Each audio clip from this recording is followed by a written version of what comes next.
हिजवट ठेव माझ्या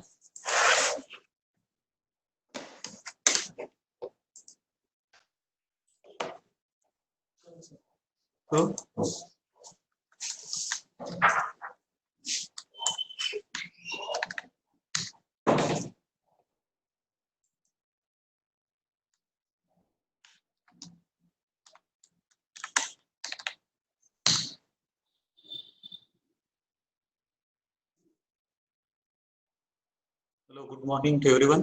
Can you hear me? Yes, sir.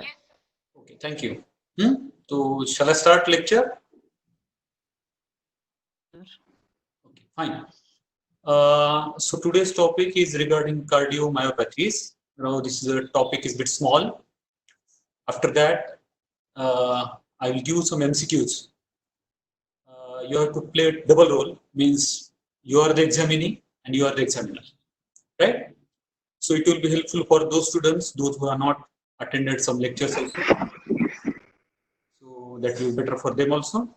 And I will tell the answer immediately only, so you can go through it. So cardiomyopathy, that is the last topic as far as cardiovascular system is concerned.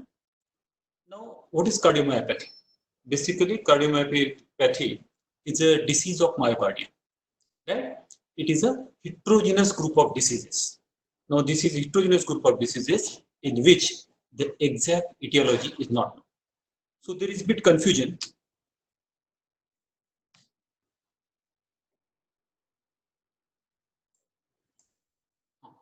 So literally means it's a disease of heart disease of unknown etiology. It is a non-inflammatory nature. That is an important characteristic features. Now see, definition is arbitrary.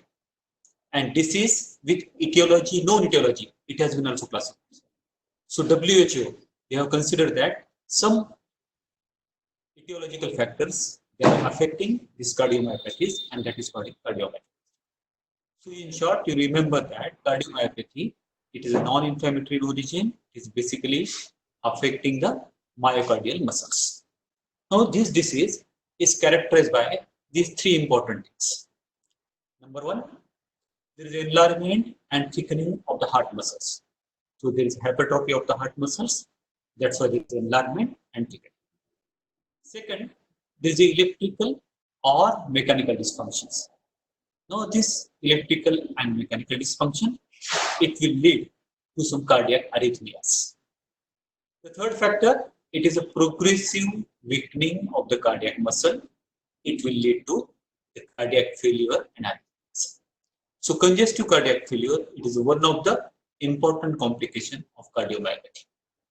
So whenever you are thinking of cardiomyopathy, you should not forget, first, there should be enlargement and thickening of the heart muscle. Second, there is electrical or mechanical dysfunction. And third, there is a progressive weakening of cardiac function. It will lead to cardiac failure and arrhythmias.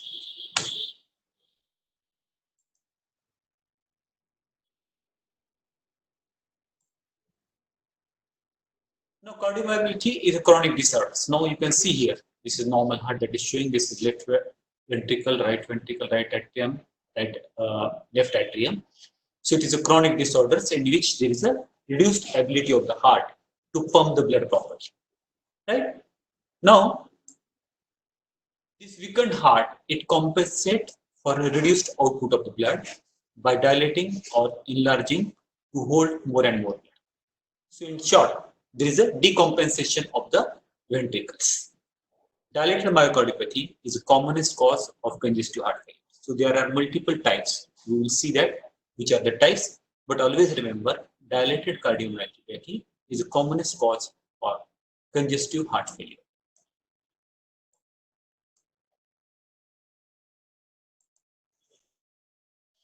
Now these are the types of the cardiomyopathy.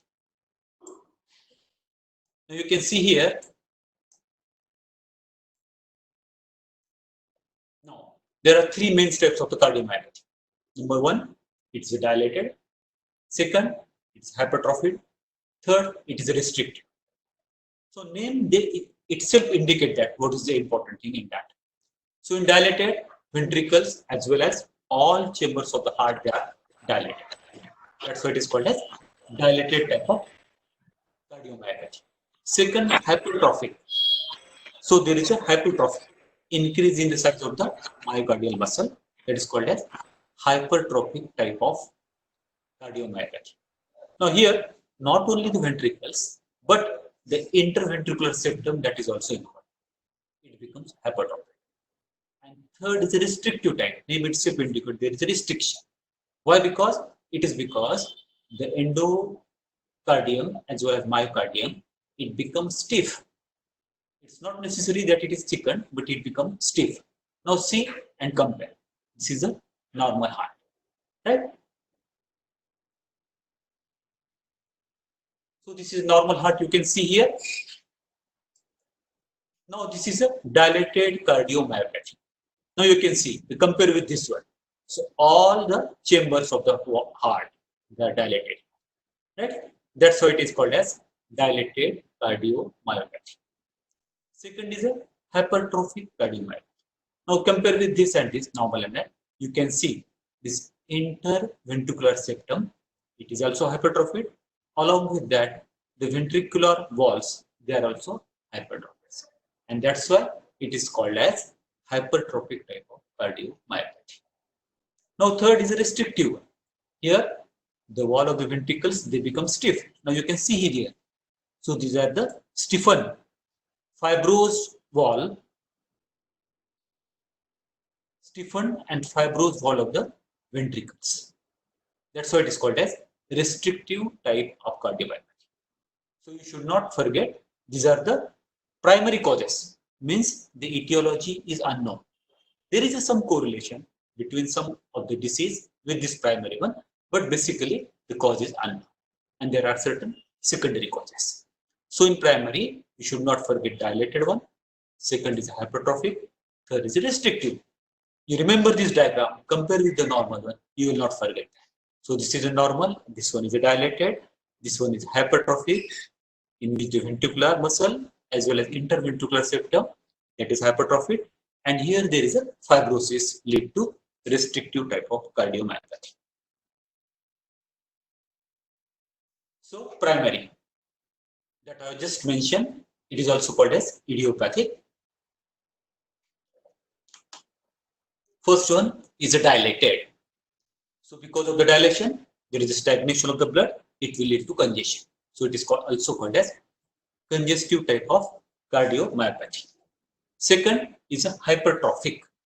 So there is a hypertrophy. There are two types of hypertrophic one. One is obstructive, second is a non-obstructive. Sometimes a situation it appears in which the interventricular septum is so much hypertrophied, it will lead to obstruction of the aortic wall. So this aortic wall obstruction, it will lead to obstructive type of cardiomyopathy, and that's why it is called as obstructive. Second is a non-obstructive. There is a minimal hypertrophy of the interventricular septum as well as the ventricles. Third one is restrictive. It is also called as obliterative or infiltrative. Infiltration because of some infiltrative agents like amyloidosis, glycogen disorders like that. So it is also called as restrictive type, in which it is infiltrative. There are three variants in which first it is called as endocardial fibroelastosis. Now try to remember the basic name endocardium. Here endocardium, that is commonly involved. There is a fibrosis of the endocardium. There is elastosis, excessive fibrous tissue and elastic formation is there. That's why you call it as a endocardial fibroelastosis.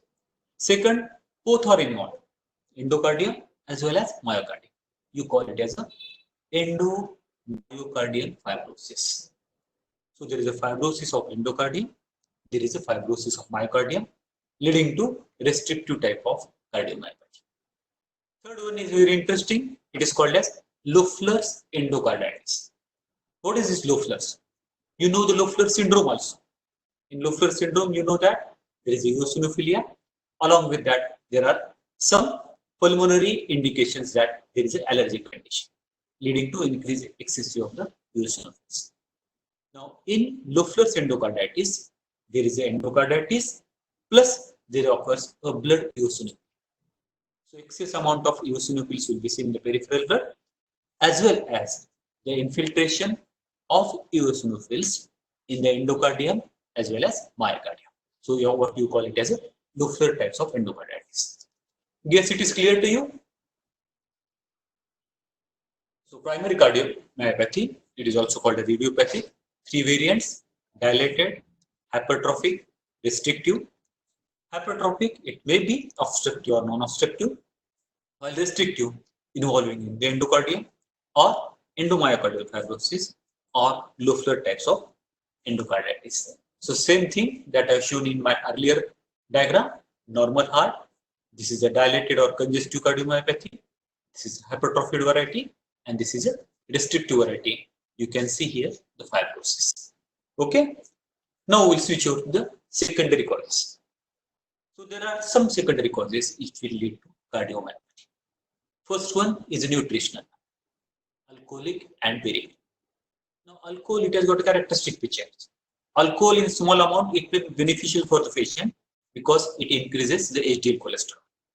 But excessive alcohol intake, it will lead to decreased influx of potassium inside the myocardial fibers, and that will lead to a cardiomyopathy. Second, beriberi. Beriberi, it is because of the vitamin B1, that is thiamine deficiency, leading to cardiomyopathy. Now, beriberi, it is a thiamine deficiency. There are two types.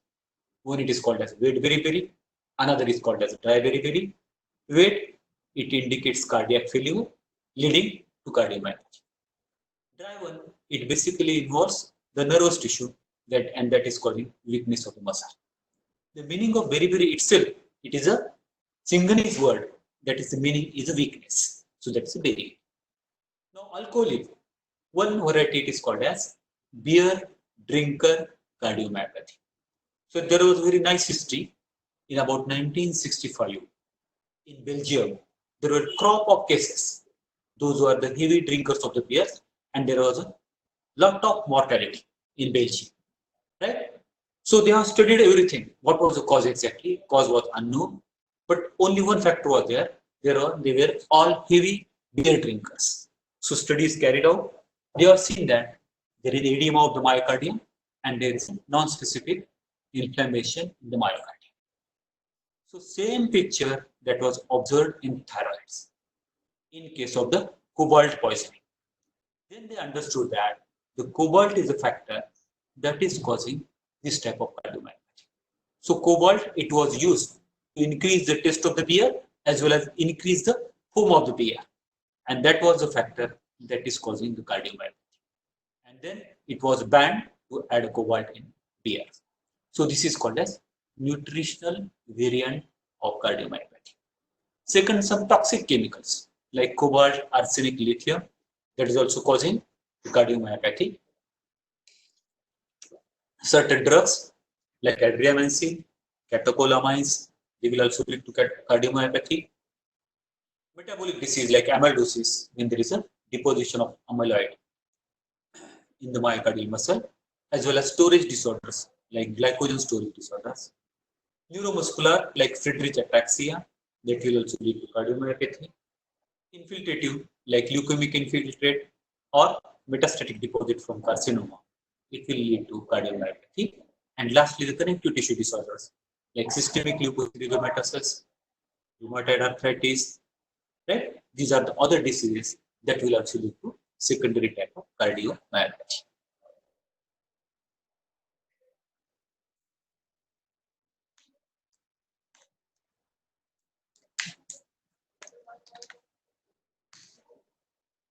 Is it clear to all? Shall I go ahead? Yes. Okay, fine. So you understood the primary cause, idiopathic one. So we will go one by one. First is a idiopathic dilated cardiomyopathy. So it is gradually developing congestive cardiac failure with dilatation of all the chambers with impaired systolic function. So there is a dilatation of all chambers. It leads to congestive cardiac failure and there is impaired systolic function. Remember, it is seen in all age groups. It is also called as congestive cardiopathy because there is an excessive congestion of the blood. Now, this weak heart muscle, it will lead to thinning and the dilatation. Ventricular cavity, not only ventricular but atrial cavity, that is also enlarged. Now, etiopathogenesis, again, cause is unknown, that's why it is called as a primary variant. But there are certain indications, there are certain studies are there, they are telling that it is because of some of these factors. So, one is alcohol toxicity that I already mentioned to you. Second, toxic damage caused by cobalt that I also already mentioned, as well as arsenic. Nutritional deficiency like thiamine, vitamin B1. Chemotherapy with doxorubicin. Now, this doxorubicin, that is commonly it is used for carcinoma of the breast, carcinoma of the lung, and GI tract carcinomas. Here, because of that, there is a cardiomyopathy. So that could be the one factor. Now, fourthly, it is associated with pregnancy. So after the pregnancy, that is called as postpartum cardiomyopathy. So it is also seen in that case. And the probable cause, it may be because of the volume overload. As you know that there is a dilution of the blood in pregnancy. Some nutritional deficiency like vitamin B1 only. Along with that, sometimes there is eclampsia leading to hypertension. So these are the multiple factors that is causing the postpartum type of cardiomyopathy after the pregnancy. It is also associated with viral myocarditis. Same, the commonest cause is Coxsackie B virus that is causing the cardiomyopathy because this viral gene, it is introduced in the myocytes and that is causing cardiomyopathy. There are some genetic factors, some mutation that will be seen that is commonly seen in troponin and beta myosin. So these are the genetic factors. In that case, you will see such type of cardiomyopathy.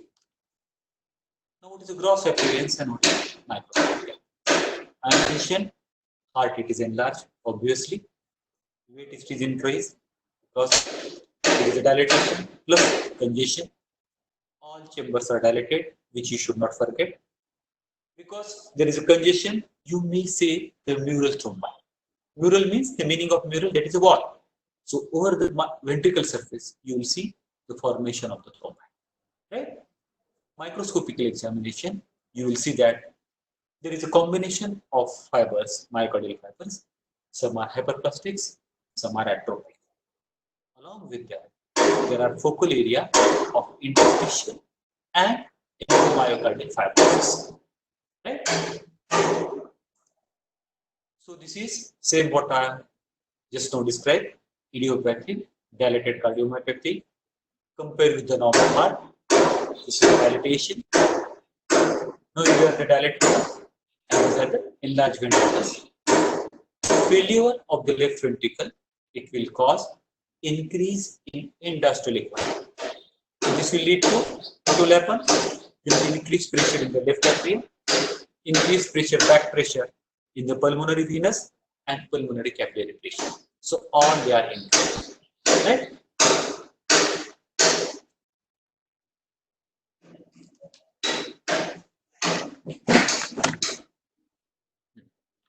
Now, mitral valve regurgitation may result from papillary muscle dysfunction.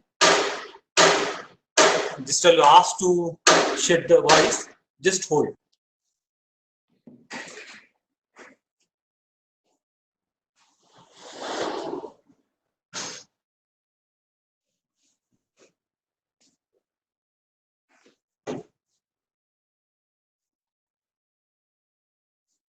So I mentioned that there is a dilatation of the ventricles. These are the enlarged ventricles, atria that is also enlarged. And because of back pressure, there is a increased pressure, left atrium, pulmonary veins, as well as pulmonary capillary pressures. Mitral valve regurgitation may result from the papillary muscle dysfunction because of the dilatation of the valve leading to cardiomyopathy. So this is what you will see microscopically. You can see that these are the hypertrophied muscle fibers. So these are the hypertrophied. All these are hypertrophied muscle fibers. Right? In between that, this is a fibrosis.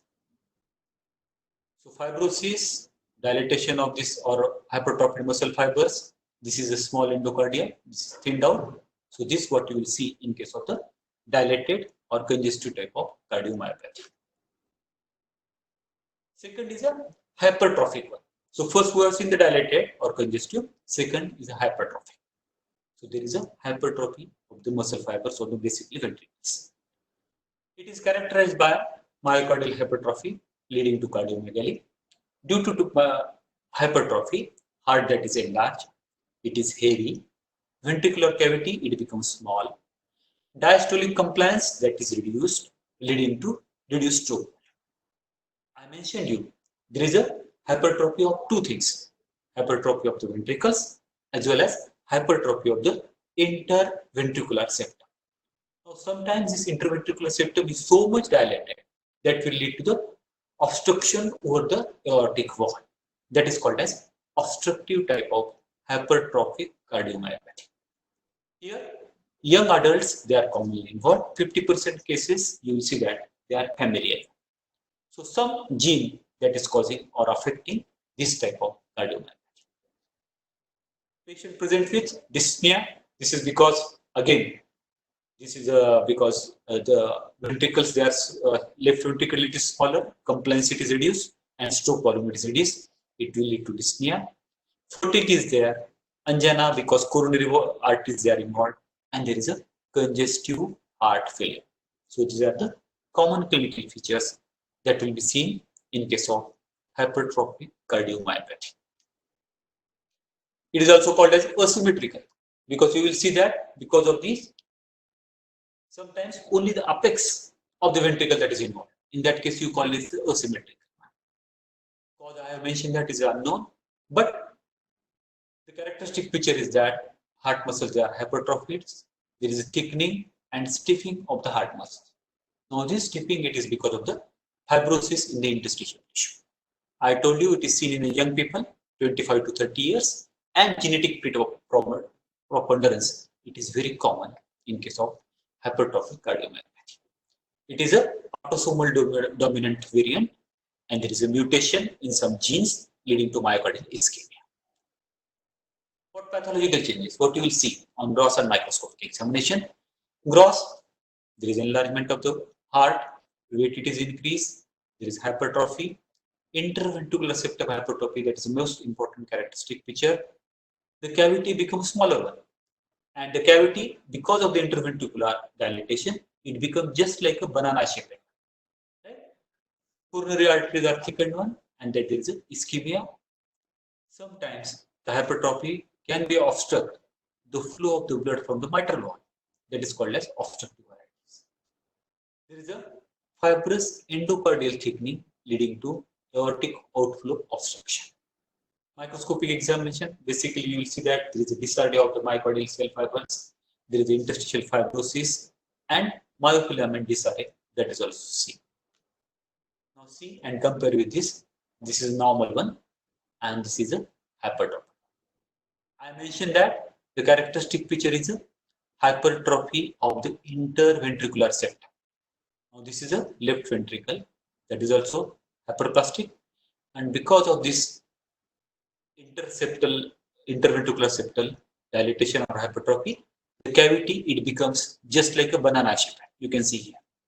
Right? That is a characteristic feature of hypertrophic cardiomyopathy.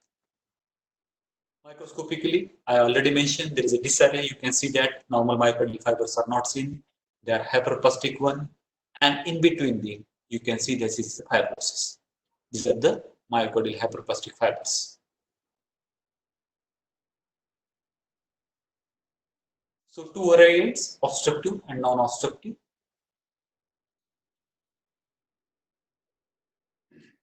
Same thing that I have mentioned. Obstructive, always remember when there is a interventricular septum is so much dilated, causing the aortic wall obstruction, causing the obstructive type of hypertrophic cardiomyopathy. And when the entire ventricle becomes thicker, all ventricles, and bottom of the heart that is called as apical hypertrophy, you call it as a non-obstructive type of hypertrophic cardiomyopathy. So what are the complications? Complications will be atrial fibrillation because there is electric pump or electrical wave that is affected, then leading to atrial fibrillation. Ventricular arrhythmias because of this that thing only. So both atrial fibrillation, ventricular arrhythmias, they are common in case of this type of cardiomyopathy. Mural thrombosis and one of the complication, embolism, that is also seen in case of cardiomyopathy. Wall is prone to bacterial endocarditis. Last time I have mentioned it. So when there is a bacterial endocarditis, it may be because of the some valvular disease. It may be rheumatic heart disease or like this cardiomyopathy that will lead to endocarditis. And sometimes there occurs a sudden cardiac death because coronaries they are also. Third variant that is called as restrictive type of cardiomyopathy. First we have seen dilated one. Second we have seen hyperplastic one. Now we will see restrictive cardiomyopathy. Also called as obliterative or infiltrative. Infiltration because of like amyloid substances. The causes they are linked to either cardiac amyloidosis, hemochromatosis, then the hemocysteine pigment deposition, glycogen deposition, radiation fibrosis, sarcoidosis, malignant neoplastic infiltration, or idiopathic one. So these are the all types of restrictive type of cardiomyopathy. The morphology. Here, ventricle cavity that is dilated, myocardium as well as endocardium, both are firm and rigid. They become because of the excessive fibrosis. Here you will see that there is an interstitial fibrosis. Specific cause may be identified. Suppose that it is because of the amyloidosis.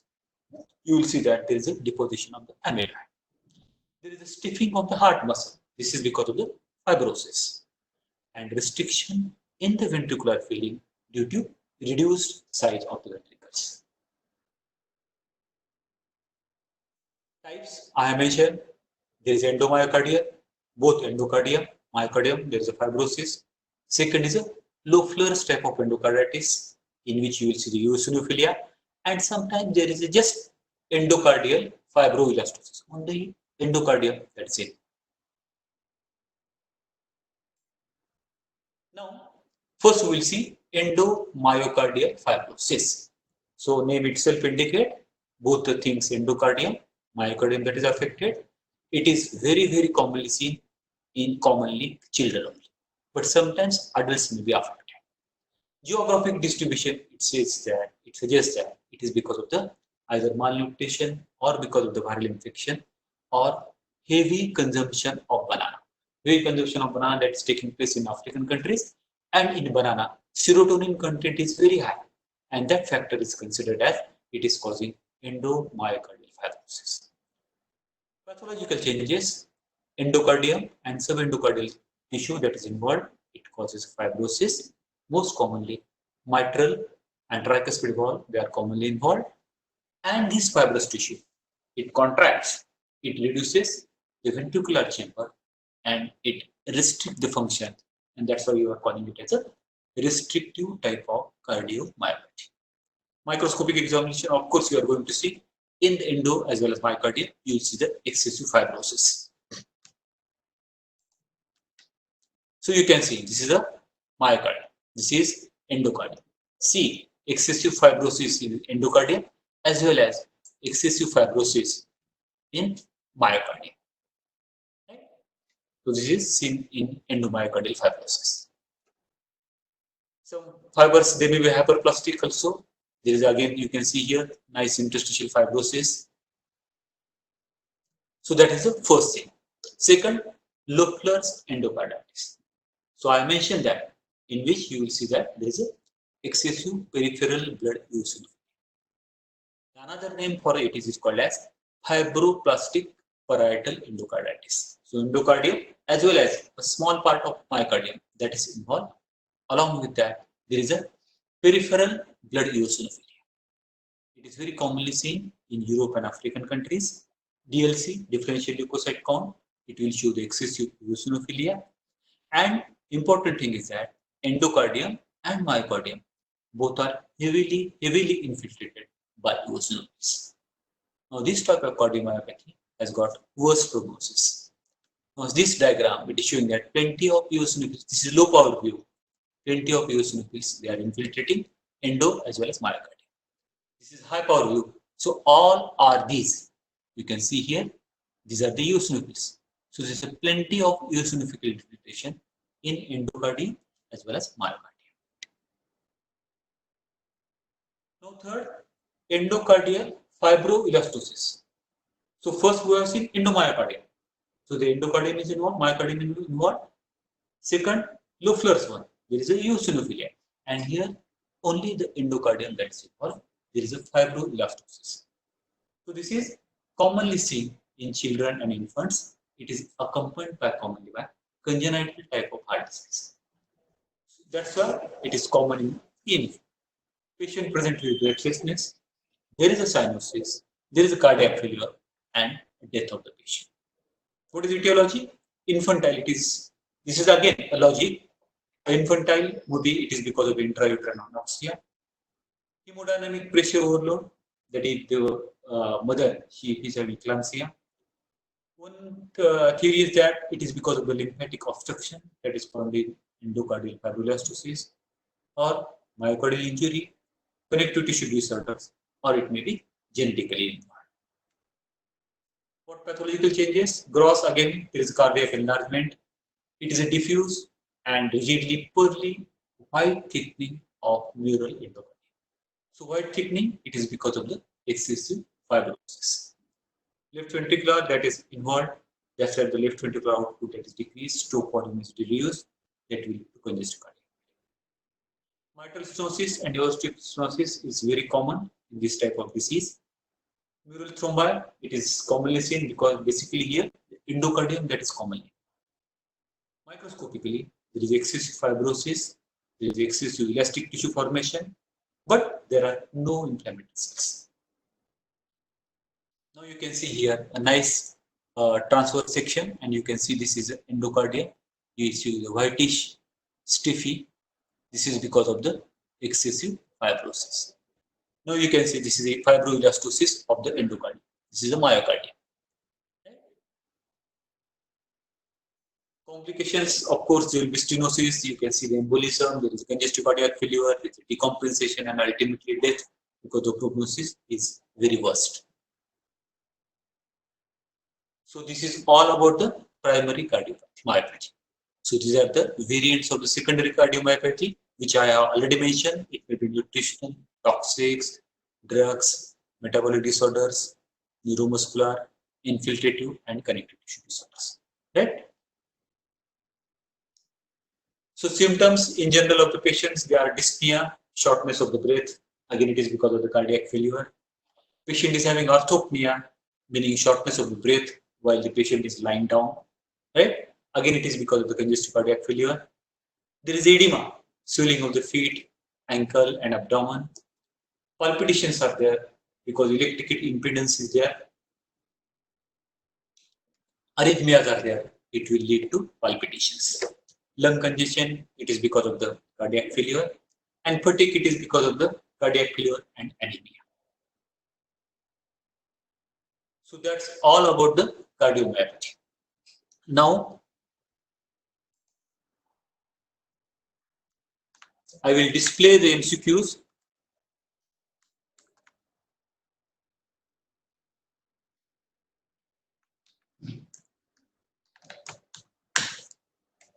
Now you write down.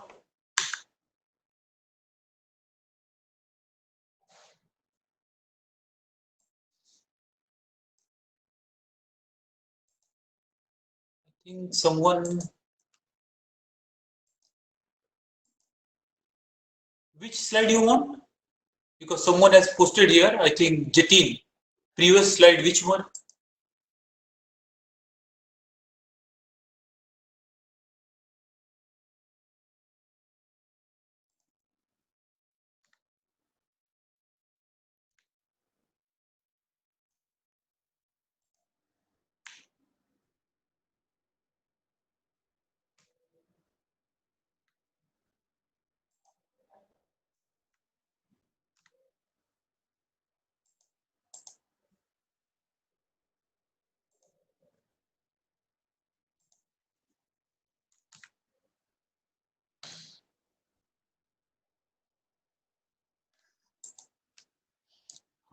Now these are the MCQs. You write down on the answer. I will give a few seconds and I will give the answer also. First is a autopsy in case of acute rheumatic fever. will yield all following except. So see that it is an acute rheumatic fever. So you have to see maculum patch, Aschoff nodule in the myocardium, calcified mitral valve, and serofibrinous pericarditis. So whenever there is acute rheumatic fever, all are seen. That is maculum patch that is seen in the right atrium, Aschoff nodule that is microscopically seen, serofibrinous pericarditis that is also seen, except that calcified mitral valve. So the correct answer is a C. Calcified mitral valve that will be seen in chronic type of rheumatic. Okay, I think it is clear. Second, at the age of myocardial infarction, presence of early granulation tissue indicate that infarct is less than 1 day old, less than 2 days old, less than 1 week old, less than 1 month. The correct answer is again C. So when granulation tissue formation, it indicates that it is a less than 1 year old. Third question, major criteria of rheumatic fever. So these are the Jones criteria, major criteria. 4 are the options: race CRP, chorea, carditis, and arthritis. So the race CRP is a correct answer because that's good. Someone has already posted. So race CRP, that is a major criteria. This is a minor criteria, race CRP. Question number 4, next. Vegetation present on only atrial surface of the arteriovenous wall is seen in all except. So vegetations are seen only on one surface. Rheumatic carditis, subacute bacterial endocarditis, Liebman-Sack endocarditis, non-bacterial. Correct answer is C. Very nice. Because the characteristic feature of Liebman-Sack endocarditis, so both sides of the wall are involved. So the correct answer is Liebman-Sack endocarditis.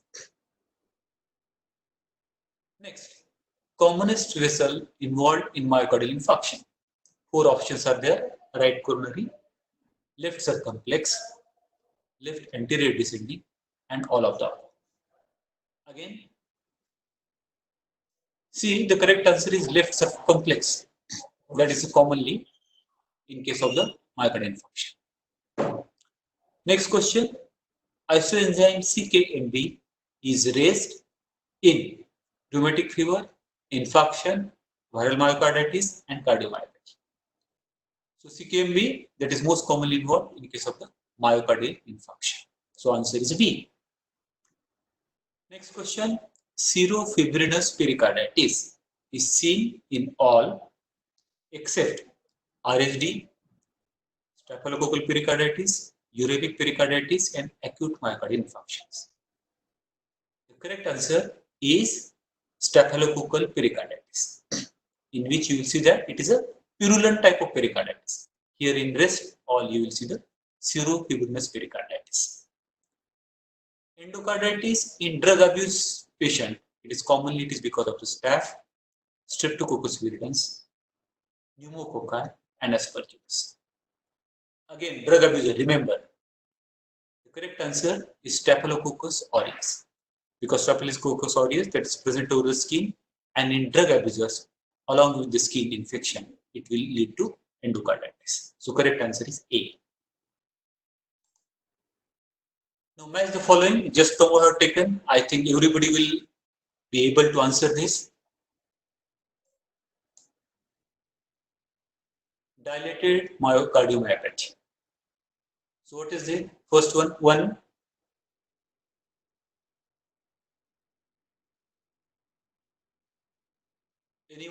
Anyone can answer it on the chat? Right. Dilated cardiomyopathy, heart is large with dilatation of all chambers. That's correct. Second, hypertrophic type of cardiomyopathy. Yes, anyone can answer. Very good. So answer is correct. There is interventricular septum that is hypertrophied with banana-shaped ventricular cavity. That is characteristic. This is a restrictive type of cardiomyopathy. So there is a restriction. Answer is no. Answer is a D. decrease in the ventricular compliance with impaired ventricular filling. So this is a restrictive. And endocardial fibroelastosis. The remaining answer, that is C, common in children with rigid pearly white type of endocardium. Right? Which is not the cause of bread and butter type of pericarditis. Rheumatic pericarditis, tuberculosis, uremia, and viral. Yes, anybody can answer. Bread and butter, I have mentioned yesterday. The correct answer is tuberculous pericarditis. Right? In rest all this you will see, you will be able to see bread and butter. Answer is D. Rheumatic heart disease is characterized by all except lymphocytic myocarditis, fibrinous pericarditis, valvulitis, and astral body myeloma.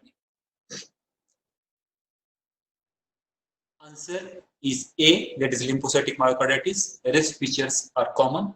All three layers are involved in case of rheumatic heart disease. Always remember. Next question.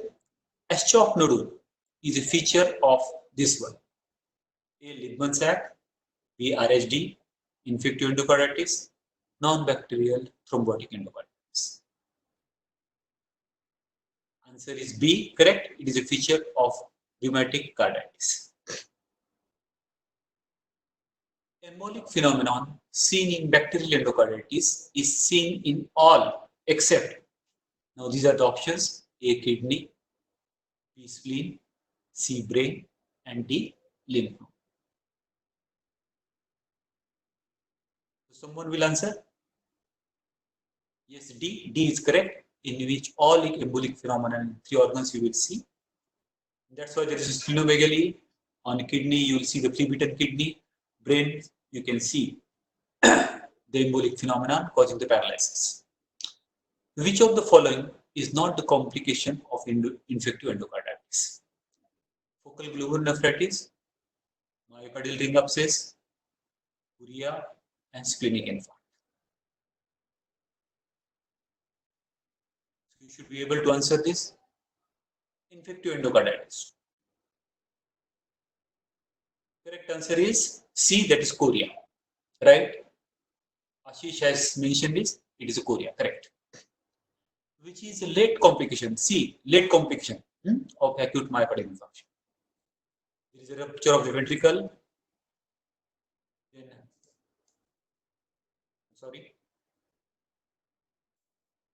ventricular aneurysm, pericarditis, and cardiac rupture. Late complication.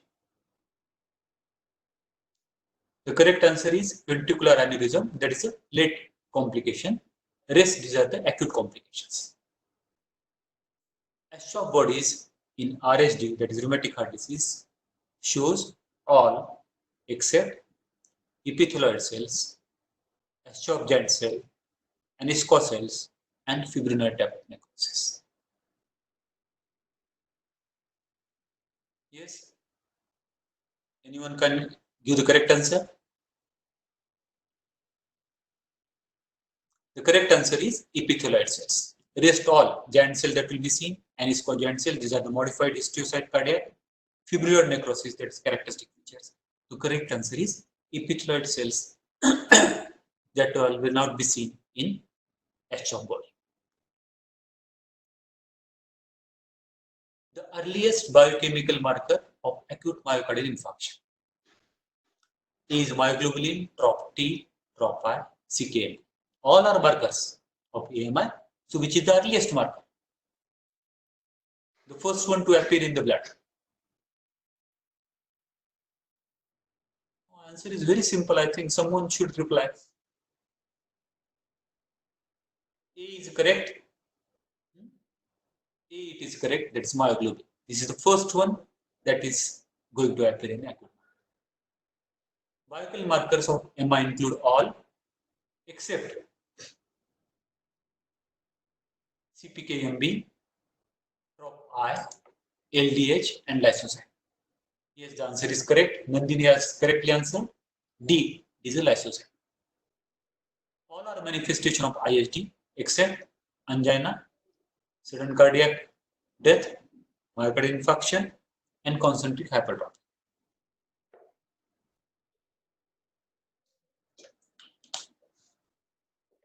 Anshuman, that's correct answer. The correct answer is concentric type of hypertrophy.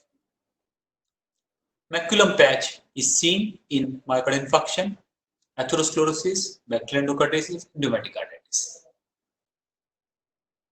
Gupta, Shobhit, yes. What is the answer? No. Rucha, you are not correct. The correct answer is rheumatic heart disease. Yes, D. Ashish, Maitri, both of you are correctly mentioned. Maculum patch that is commonly seen in the wall of the right atrium, and that is a characteristic feature of rheumatic carditis. Liebman-Sag endocarditis occur in RSD, carcinoid, old age and cachexia, and SAD. I think this is very simple. Everybody should answer. Who is the first one who is going to appear? Yes, Atharva, right. You are correct. The correct answer is systemic lupus erythematosus. Liebman-Sag endocarditis, the vegetations are present on the both sides. That is a characteristic feature. On light microscopically, changes of coagulative necrosis in AMI, they are visible. 24 hours, 4 to 12, 12 to 24, and 1 to 3 days.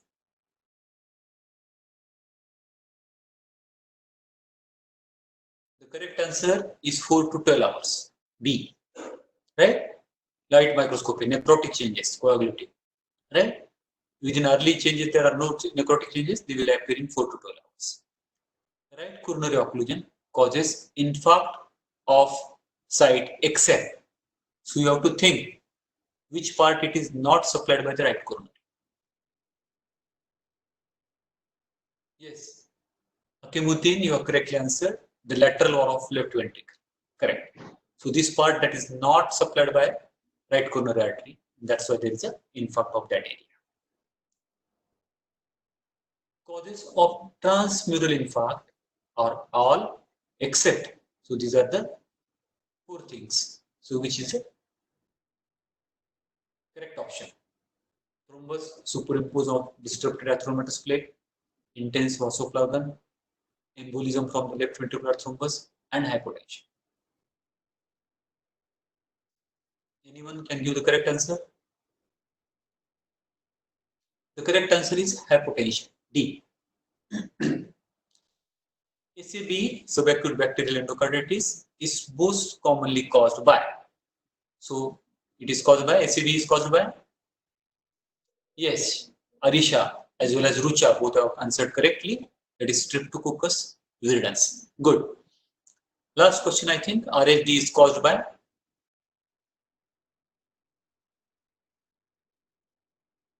RSD is caused by Streptococcus viridans, Staphylococci, Gonococci, beta hemolytic. Yes, Sheikh Shahman Manshah, yes, given the correct answer. D, that is beta hemolytic type of streptococcus. That's all. Thanks for patience listening. Guess you all understood all this topic as far as cardiovascular system that is concerned. You have any questions?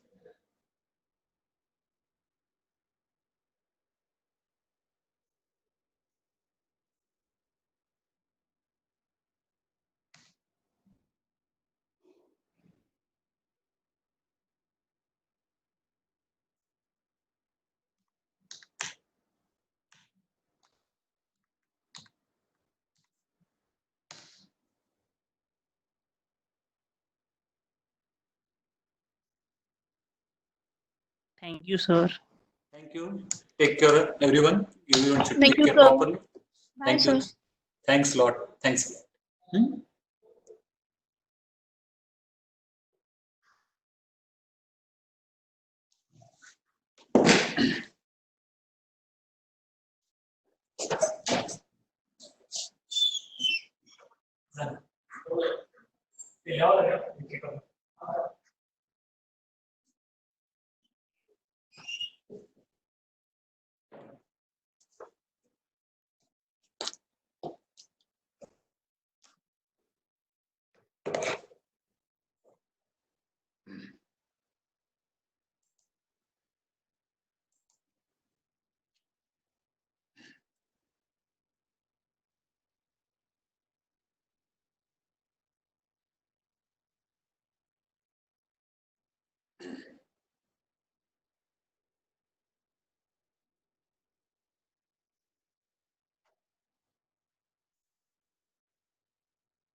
ना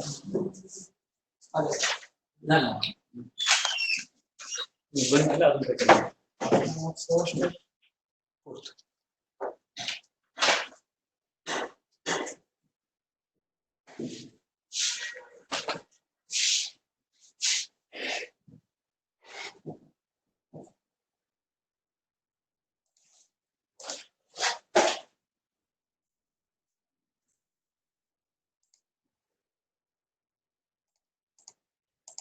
Cardiomyopathies. Now this is a topic is a bit small. After that, I will give some MCQs. You have to play double role, means you are the examinee and you are the examiner, right? So it will be helpful for those students, those who are not attended some lectures also. So that will be better for them also. And I will tell the answer immediately only, so you can go through it.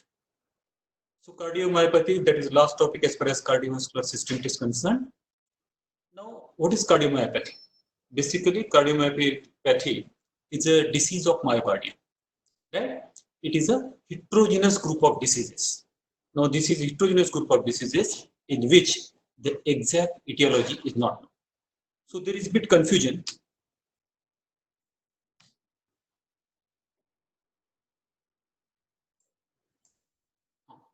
So literally means it's a disease of heart disease of unknown etiology.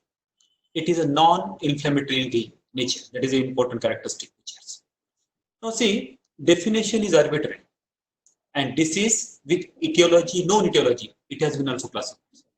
So WHO, they have considered that some etiological factors that are affecting this cardiomyopathies, and that is called cardiomyopathy. So in short, you remember that cardiomyopathy, it is a non-inflammatory origin. It is basically affecting the myocardial muscles. Now this disease is characterized by these three important things. Number one, there is enlargement and thickening of the heart muscles. So there is hypertrophy of the heart muscles. That's why there is enlargement and thickening. Second, there is electrical or mechanical dysfunctions. Now this electrical and mechanical dysfunction, it will lead to some cardiac arrhythmias. The third factor, it is a progressive weakening of the cardiac muscle. It will lead to the cardiac failure and arrhythmias. So congestive cardiac failure, it is one of the important complications of cardiomyopathy. So whenever you are thinking of cardiomyopathy, you should not forget, first, there should be enlargement and thickening of the heart muscle. Second, there is electrical or mechanical dysfunction. And third, there is a progressive weakening of cardiac function. It will lead to cardiac failure and arrhythmias.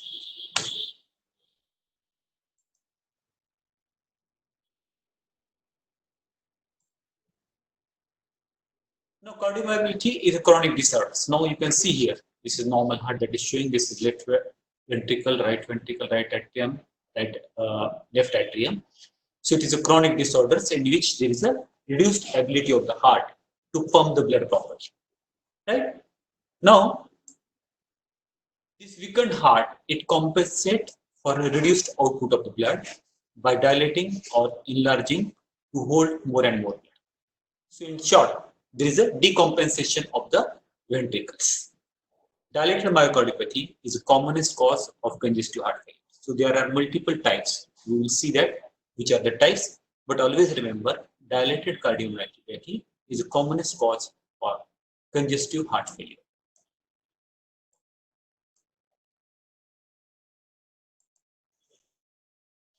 Now these are the types of the cardiomyopathy. Now you can see here.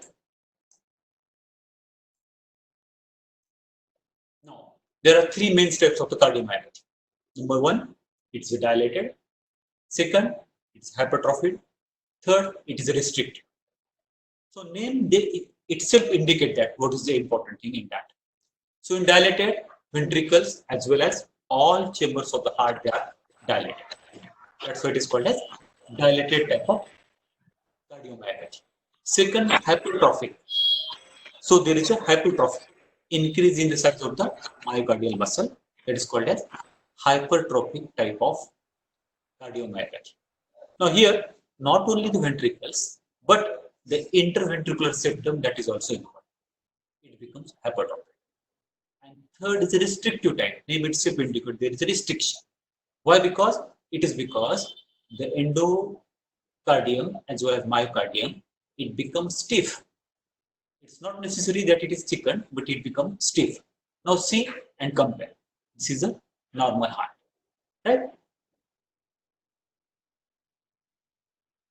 So this is normal heart, you can see here. Now this is a dilated cardiomyopathy. Now you can see, compare with this one.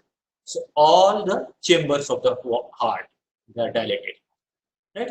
That's why it is called as dilated cardiomyopathy. Second is a hypertrophic cardiomyopathy. Now compare with this and this normal MR. You can see this interventricular septum. It is also hypertrophic. Along with that, the ventricular walls, they are also hypertrophic. And that's why it is called as hypertrophic type of cardiomyopathy. Now third is a restrictive one. Here, the wall of the ventricles, they become stiff. Now you can see here. So these are the stiffened, fibrous wall, stiffened and fibrous wall of the ventricles. That's why it is called as restrictive type of cardiomyopathy. So you should not forget, these are the primary causes, means the etiology is unknown. There is some correlation between some of the disease with this primary one, but basically the cause is unknown. And there are certain secondary causes.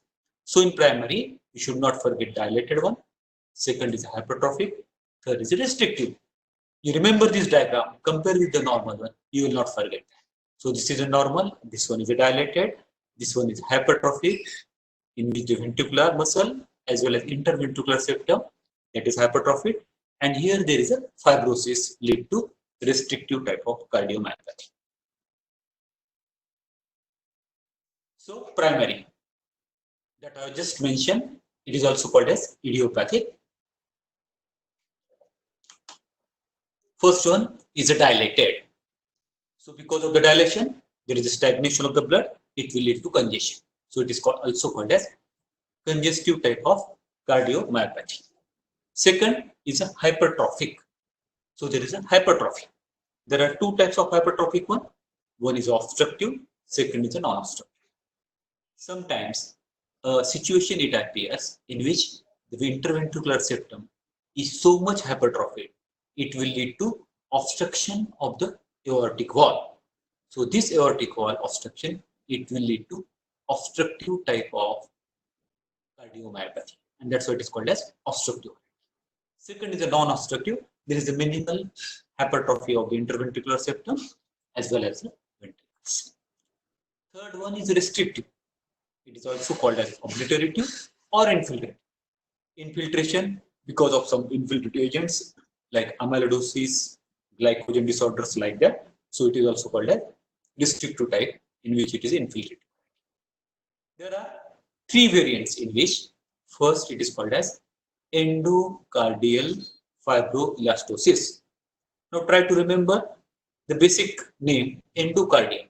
Here endocardium, that is commonly involved. There is a fibrosis of the endocardium. There is elastosis, excessive fibrous tissue and elastic formation is there. That's why you call it as a endocardial fibroelastosis. Second, both are involved, endocardium as well as myocardium. You call it as a endomyocardial fibrosis. So there is a fibrosis of endocardium, there is a fibrosis of myocardium, leading to restrictive type of cardiomyopathy. Third one is very interesting. It is called as Loeffler's endocarditis. What is this Loeffler's? You know the Loeffler syndrome also. In Loeffler syndrome, you know that there is eosinophilia. Along with that, there are some pulmonary indications that there is an allergic condition, leading to increased excessive of the eosinophils. Now, in Loeffler's endocarditis, there is an endocarditis plus there occurs a blood eosinophil.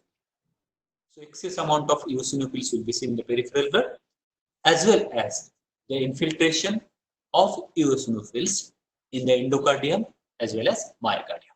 So, what you call it as a Loeffler types of endocarditis. Guess it is clear to you? So primary cardiomyopathy, it is also called as idiopathy. 3 variants: dilated, hypertrophic, restrictive. Hypertrophic, it may be obstructive or non-obstructive, while restrictive, involving in the endocardium or endomyocardial fibrosis or low flow types of endocarditis. So same thing that I've shown in my earlier diagram: normal heart. This is a dilated or congestive cardiomyopathy. This is hypertrophied variety, and this is a restrictive variety. You can see here the fibrosis. Okay. Now we'll switch over to the secondary causes. So there are some secondary causes which will lead to cardiomyopathy. First one is nutritional, alcoholic and very. Now alcohol, it has got a characteristic features. Alcohol in small amount, it may be beneficial for the patient because it increases the HDL cholesterol. But excessive alcohol intake, it will lead to decreased influx of potassium inside the myocardial fibers, and that will lead to the cardiomyopathy. Second, beriberi. Beriberi, it is because of the vitamin B1, that is thiamine deficiency, leading to cardiomyopathy. Now, beriberi, it is a thiamine deficiency. There are 2 types. One, it is called as wet beriberi. Another is called as dry beriberi. Wet, it indicates cardiac failure, leading to cardiomyopathy. Dry one, it basically involves the nervous tissue that is causing weakness of the muscle. The meaning of beriberi itself, it is a Sinhalese word, that is the meaning is a weakness. So that's a berry. Now alcoholic, one variety it is called as beer drinker cardiomyopathy. So there was a very nice history in about 1965 in Belgium. There were a crop of cases. Those who are the heavy drinkers of the beer, and there was a lot of mortality in Belgium, right? So they have studied everything. What was the cause exactly? Cause was unknown, but only one factor was there. They were all heavy beer drinkers. So studies carried out. They have seen that there is edema of the myocardium and there is non-specific inflammation in the myocardium. So same picture that was observed in thyroids in case of the cobalt poisoning. Then they understood that the cobalt is a factor that is causing this type of cardiomyopathy. So cobalt, it was used to increase the taste of the beer as well as increase the foam of the beer, and that was the factor that is causing the cardiomyopathy. And then it was banned to add cobalt in beer. So this is called as nutritional variant of cardiomyopathy. Second, some toxic chemicals like cobalt, arsenic, lithium, that is also causing the cardiomyopathy. Certain drugs like adriamycin, catecholamines, they will also lead to cardiomyopathy. Metabolic disease like amyloidosis, when there is a deposition of amyloid in the myocardial muscle, as well as storage disorders like glycogen storage disorders. Neuromuscular like Friedreich ataxia, that will also lead to cardiomyopathy. Infiltrative like leukemic infiltrate or metastatic deposit from carcinoma, it will lead to cardiomyopathy. And lastly, the connective tissue disorders like systemic lupus erythematosus, rheumatoid arthritis, right? These are the other diseases that will also lead to secondary type of cardiomyopathy.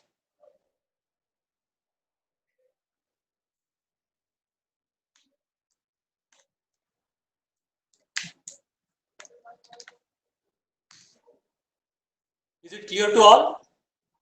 Shall I go ahead? Yes. Okay, fine. So you understood the primary cause, idiopathic one.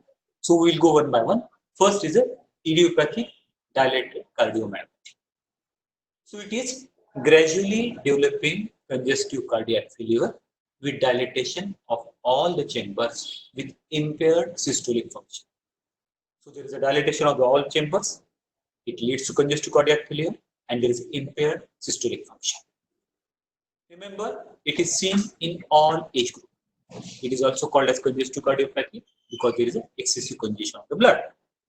Now, this weak heart muscle, it will lead to thinning and the dilatation.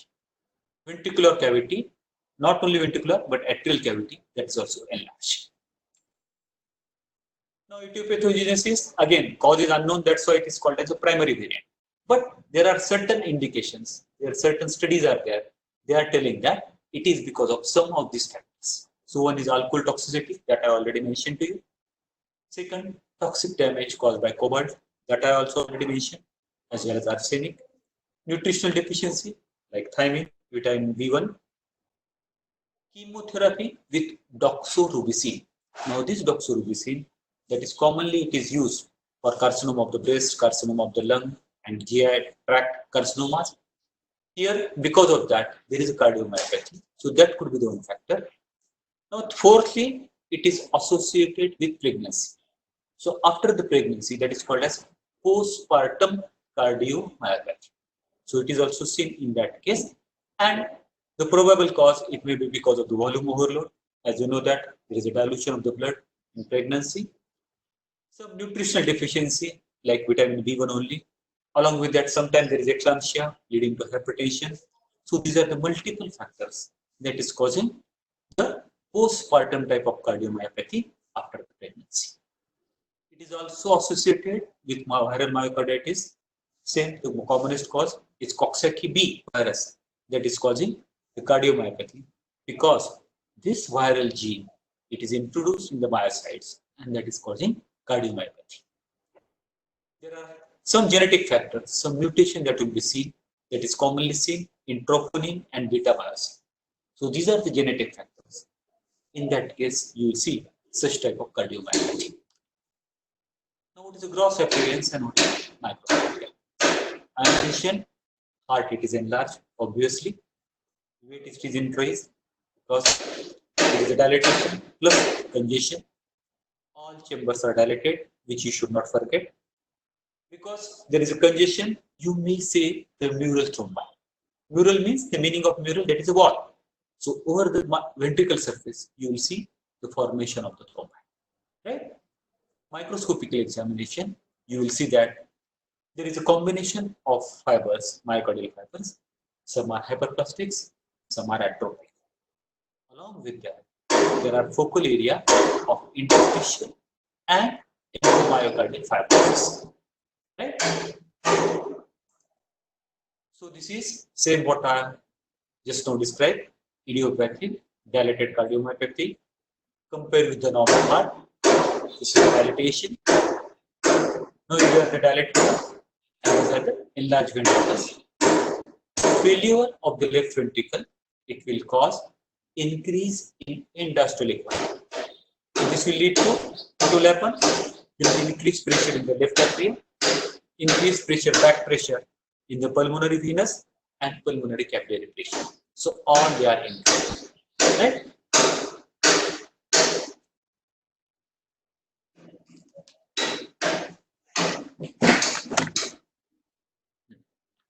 Now, mitral valve regurgitation may result from papillary muscle dysfunction. Just will ask to shed the voice, just hold.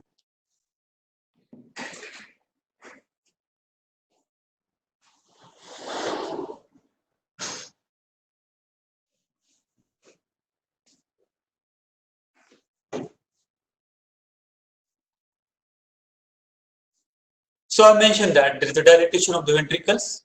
These are the enlarged ventricles, atria that is also enlarged. And because of back pressure, there is a increased pressure, left atrium, pulmonary veins, as well as pulmonary capillary pressures. Mitral valve regurgitation may result from the papillary muscle dysfunction because of the dilatation of the valve leading to cardiomyopathy.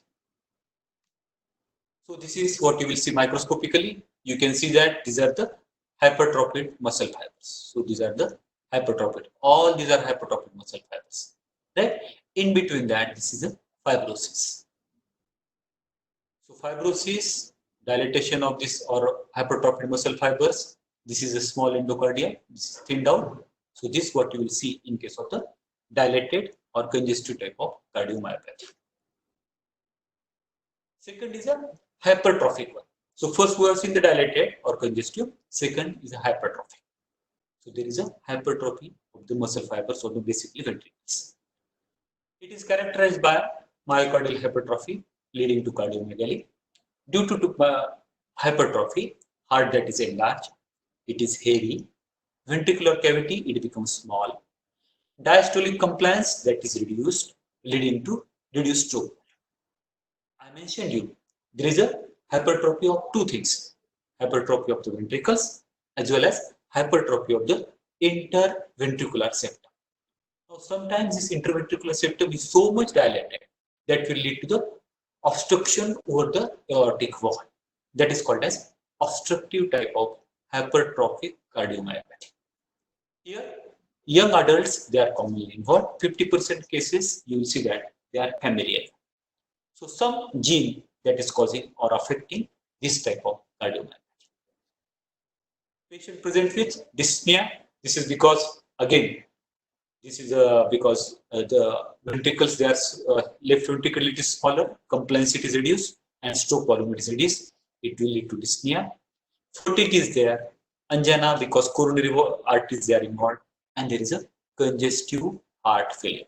So these are the common clinical features that will be seen in case of hypertrophic cardiomyopathy.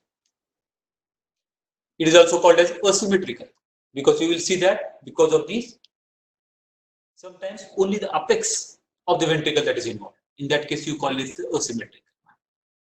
Cause I have mentioned that is unknown, but the characteristic feature is that heart muscles, they are hypertrophied. There is a thickening and stiffening of the heart muscles. Now this stiffening, it is because of the fibrosis in the interstitial tissue. I told you it is seen in the young people, 25 to 30 years, and genetic preponderance. It is very common in case of hypertrophic cardiomyopathy. It is a autosomal dominant variant, and there is a mutation in some genes leading to myocardial ischemia. What pathological changes? What you will see on gross and microscopic examination? Gross, there is enlargement of the heart, weight it is increased, there is hypertrophy, interventricular septum hypertrophy, that is the most important characteristic feature. The cavity becomes smaller one, and the cavity, because of the interventricular dilatation, it becomes just like a banana shape. Right? Coronary arteries are thickened one, and that there is a ischemia. Sometimes the hypertrophy can be obstruct the flow of the blood from the mitral wall. That is called as obstructive arrhythmias. There is a fibrous endocardial thickening leading to aortic outflow obstruction. Microscopic examination, basically you will see that there is a disarray of the myocardial cell fibers, there is interstitial fibrosis, and myofilament disarray that is also seen. Now see and compare with this. This is normal one, and this is a hypertrophy. I mentioned that the characteristic feature is a hypertrophy of the interventricular septum. Now this is a left ventricle that is also hyperplastic, and because of this interventricular septal dilatation or hypertrophy, the cavity, it becomes just like a banana shape. You can see here. Right? That is a characteristic feature of hypertrophic cardiomyopathy. Microscopically, I already mentioned there is a disarray. You can see that normal myocardial fibers are not seen. They are hyperplastic one, and in between them, you can see this is fibrosis. These are the myocardial hyperplastic fibers. So two variants, obstructive and non-obstructive.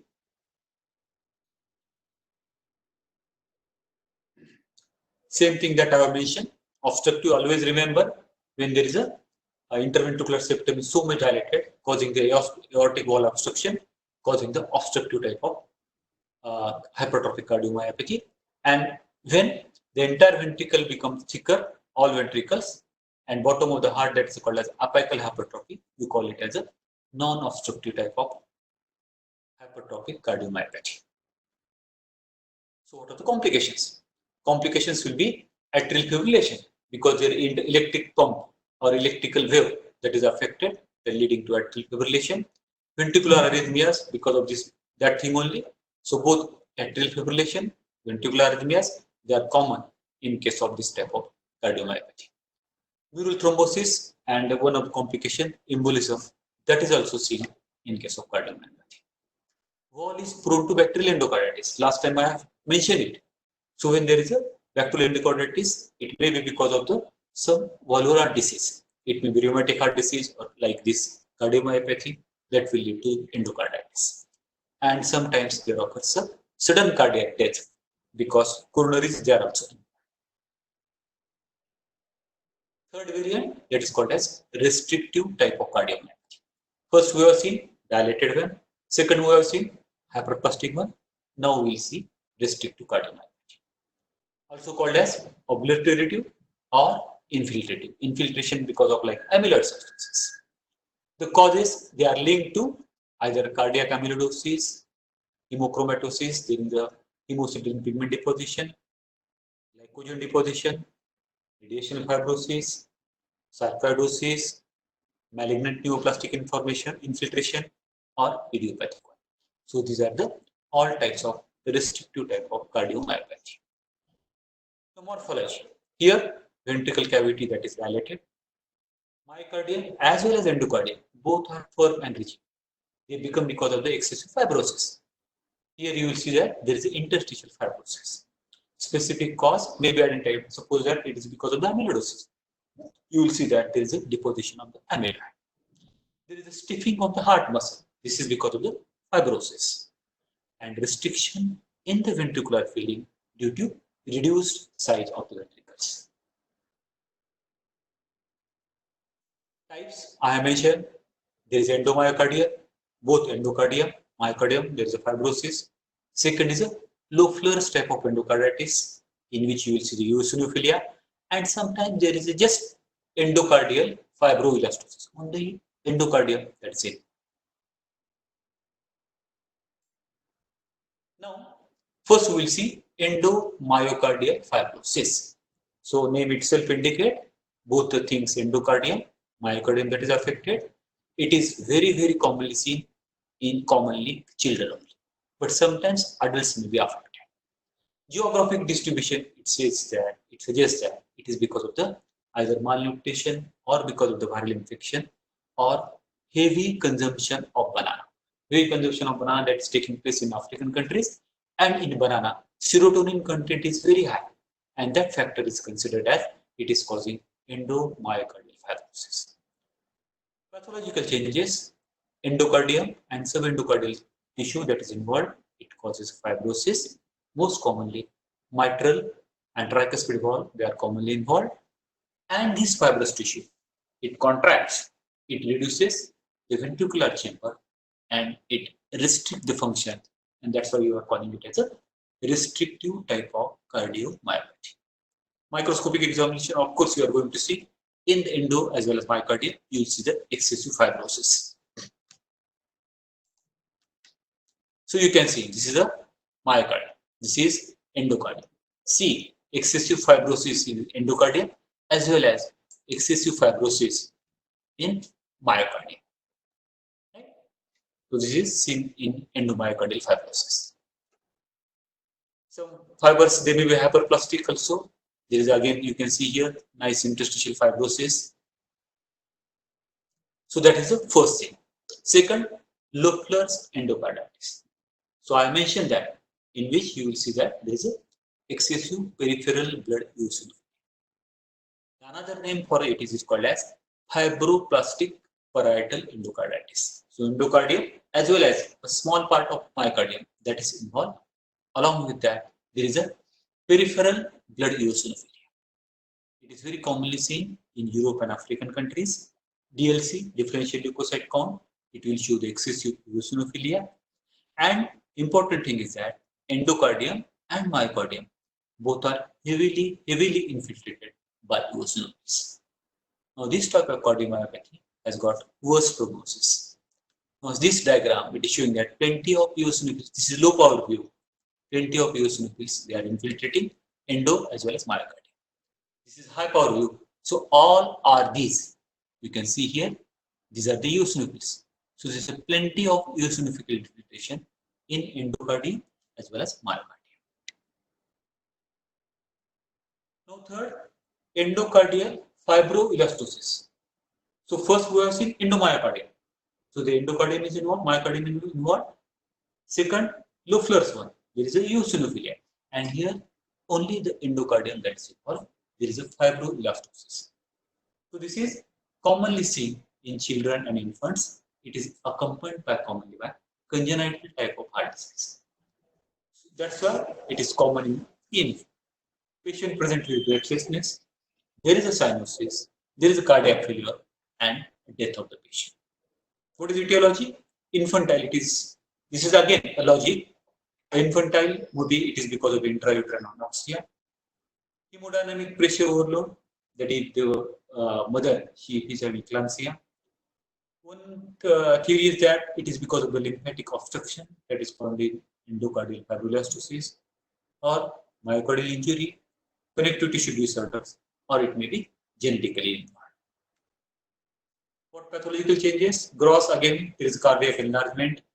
It is a diffuse and rigidly pearly white thickening of mural endocardium. So white thickening, it is because of the excessive fibrosis. Left ventricular, that is involved. That's why the left ventricular output that is decreased, stroke volume is reduced, that will lead to congestive cardiac. Mitral stenosis and aortic stenosis is very common in this type of disease. Mural thrombi, it is commonly seen because basically here, the endocardium that is commonly. Microscopically, there is excessive fibrosis, there is excessive elastic tissue formation, but there are no inflammatory cells. Now you can see here a nice transverse section, and you can see this is endocardium. You see the whitish, stiffy. This is because of the excessive fibrosis. Now you can see this is a fibroelastosis of the endocardium. This is a myocardium. Complications, of course, there will be stenosis. You can see the embolism. There is congestive cardiac failure, there is decompensation, and ultimately death because the prognosis is very worst. So this is all about the primary cardiomyopathy. So these are the variants of the secondary cardiomyopathy, which I have already mentioned. It may be nutritional, toxics, drugs, metabolic disorders, neuromuscular, infiltrative, and connective tissue disorders. Right? So symptoms in general of the patients, they are dyspnea, shortness of the breath. Again, it is because of the cardiac failure. Patient is having orthopnea, meaning shortness of the breath while the patient is lying down. Right? Again, it is because of the congestive cardiac failure. There is edema, swelling of the feet, ankle, and abdomen. Palpitations are there because electrical impedance is there. Arrhythmias are there. It will lead to palpitations. Lung congestion, it is because of the cardiac failure. And fatigue, it is because of the cardiac failure and anemia. So that's all about the cardiomyopathy. Now, I will display the MCQs.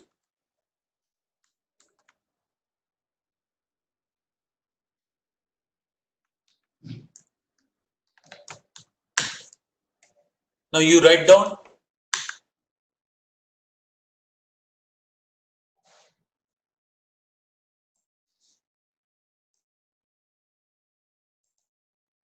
I think someone, which slide you want? Because someone has posted here, I think Jatin, previous slide, which one?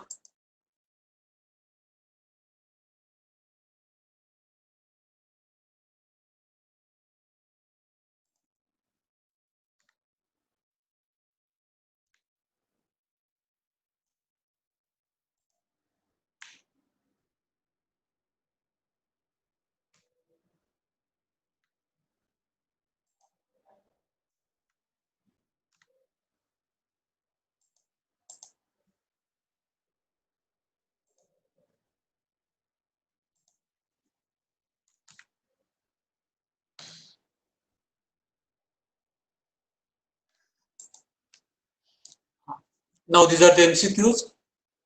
You write down on the answer. I will give a few seconds and I will give the answer also. First is a autopsy in case of acute rheumatic fever will yield all following except. So see that it is an acute rheumatic fever.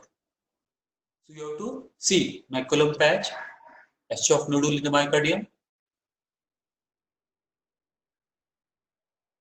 calcified mitral valve, and serofibrinous pericarditis. So whenever there is acute rheumatic fever, all are seen, that is maculum patch that is seen in the right atrium, Aschoff nodule that is microscopically seen, pseudofibrinous pericarditis that is also seen, except that calcified mitral wall.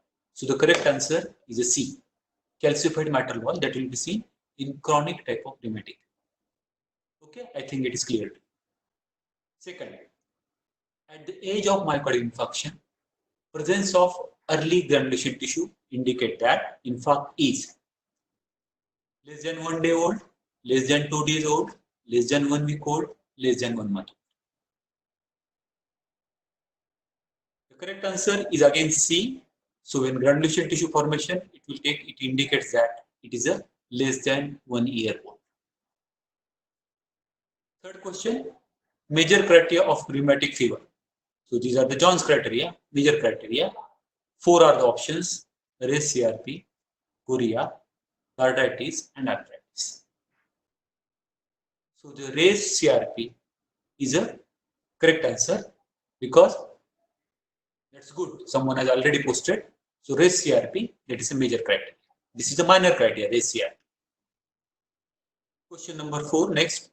Vegetation present on only atrial surface of the arteriovenous wall is seen in all except, so vegetations are seen only on one surface. Rheumatic carditis, subacute bacterial endocarditis, Liebman-Sack endocarditis, non-bacterial. Correct answer is C. Very nice. Because the characteristic feature of Liebman-Sack endocarditis, the both sides of the wall are involved. So the correct answer is Liebman-Sack endocarditis. Next, commonest vessel involved in myocardial infarction. 4 options are there: right coronary, left circumflex, left anterior descending, and all of them. Again, see, the correct answer is left circumflex. That is commonly in case of the myocardial infarction. Next question, isoenzyme CKMB is raised in rheumatic fever, infarction, viral myocarditis, and cardiomyopathy. So CKMB, that is most commonly involved in case of the myocardial infarction. So answer is B. Next question, serofibrinous pericarditis is seen in all except RSD, staphylococcal pericarditis, uric pericarditis, and acute myocardial infarctions. The correct answer is staphylococcal pericarditis, in which you will see that it is a purulent type of pericarditis. Here in rest, all you will see the serofibrinous pericarditis. Endocarditis in drug abuse patient, it is because of the staph, Streptococcus viridans, pneumococci, and aspergillus. Again, drug abuser, remember, the correct answer is Staphylococcus aureus, because Staphylococcus aureus that is present over the skin, and in drug abusers, along with the skin infection, it will lead to endocarditis. So correct answer is A. Now match the following, just from what I have taken. I think everybody will be able to answer this. Dilated myocardiomyopathy. So what is the first one? One.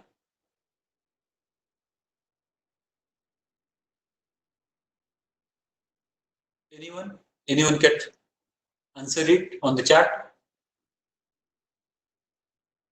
Right. Dilated cardiomyopathy. Heart is large with dilatation of all chambers. That's correct. Second, hypertrophic type of cardiomyopathy. Yes, anyone can answer. Very good. So answer is correct. There is interventricular septum that is hypertrophied with banana-shaped ventricular cavity. That is characteristic. This is a restrictive type of cardiomyopathy. So there is a restriction. Answer is no. Answer is a D. Decrease in the ventricular compliance with impaired ventricular filling. So there is a restrictive. And endocardial fibroelastosis. The remaining answer, that is C, common in children with rigid pearly white type of endocardium. Right? which is not the cause of bread and butter type of pericarditis. Rheumatic pericarditis, tuberculosis, uremia, and viral. Yes, anybody can answer. Bread and butter, I have mentioned yesterday. The correct answer is tuberculous pericarditis. Right? In rest all this you will see, you will be able to see bread and butter. Answer is B. Rheumatic heart disease is characterized by all except lymphocytic myocarditis, fibrinous pericarditis, valvulitis, and astral body in the myeloma. Answer is A, that is lymphocytic myocarditis. The rest features are common. All three layers are involved in case of rheumatic heart disease. Always remember.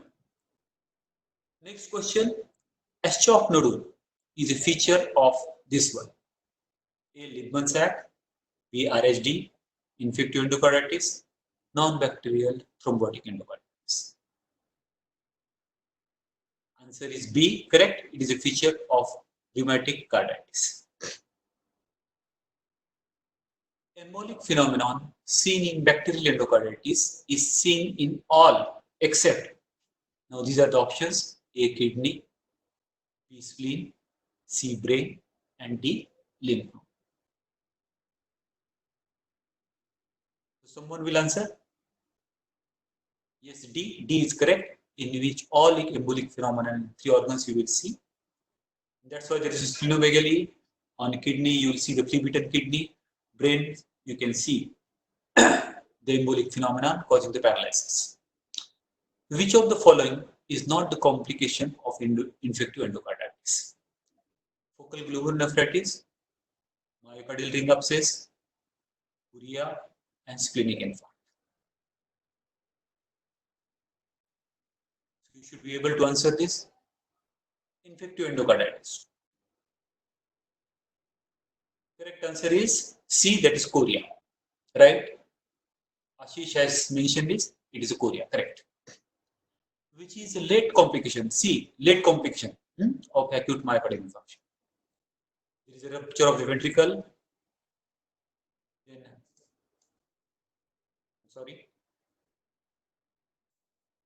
ventricular aneurysm, pericarditis, and cardiac rupture. Late complication. The correct answer is ventricular aneurysm. That is a late complication. Rest, these are the acute complications. Aschoff bodies in RHD, that is rheumatic heart disease, shows all except epithelioid cells, Aschoff giant cell, Anisco cells, and fibrinoid type of necrosis. Yes? Anyone can give the correct answer? The correct answer is epithelioid cells. Rest all giant cell that will be seen, Anisco giant cell, these are the modified histiocyte cardiac, fibrinoid necrosis, that is characteristic features. The correct answer is epithelioid cells that will not be seen in Aschoff body. The earliest biochemical marker of acute myocardial infarction is myoglobulin, TROP-T, TROP-I, CKM. All are markers of AMI. So which is the earliest marker? The first one to appear in the blood. Answer is very simple. I think someone should reply. A is correct. A, it is correct. That's myoglobin. This is the first one that is going to appear in acute. Biochemical markers of MI include all except CPKMB, TROP-I, LDH, and lysozyme. Yes, the answer is correct. Nandini has correctly answered. D is a lysozyme. All are manifestation of ISD except angina, sudden cardiac death, myocardial infarction, and concentric hypertrophy.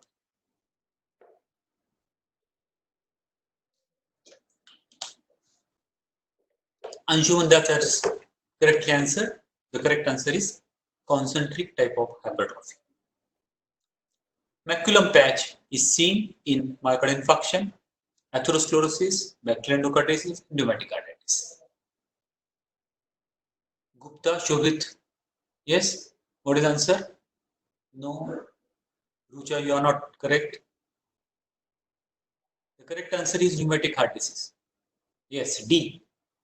Ashish, Maitri, both of you are correctly mentioned. Maculum patch that is commonly seen in the wall of the right atrium, and that is a characteristic feature of rheumatic carditis. Liebman sac endocarditis occur in RSD, carcinoid, old age and cachexia, and SAD. I think this is very simple. Everybody should answer. Who is the first one is going to appear? Yes, Atharva, right. You are correct. The correct answer is systemic lupus erythematosus. Liebman sac endocarditis, the vegetations are present on the both sides. That is characteristic feature. Unlike microscopically, changes of coagulative necrosis in AMI, they are visible. 24 hours, 4 to 12, 12 to 24, and 1 to 3 days.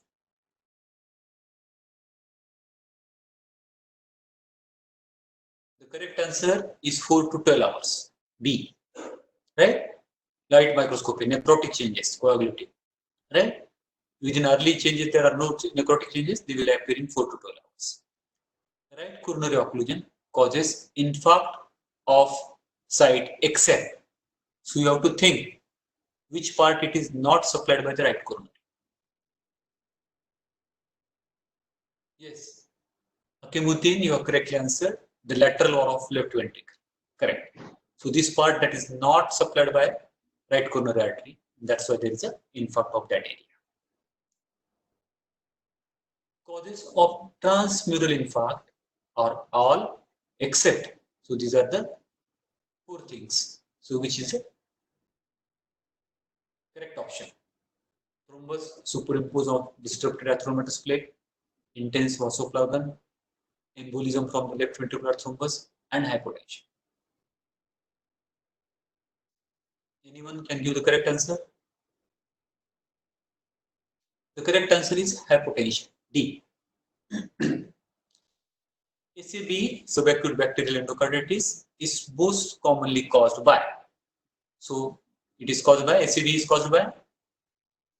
Yes, Arisha as well as Rucha both have answered correctly. That is Streptococcus viridans. Good. Last question, I think. RSD is caused by?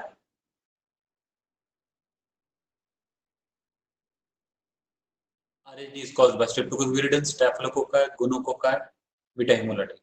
Yes. Sheikh Shahman, Man Shah, yes, given the correct answer. D, that is beta hemolytic type of Streptococcus. That's all. Thanks for patience listening. Guess you all understood all this topic as far as cardiovascular system that is concerned. You have any questions?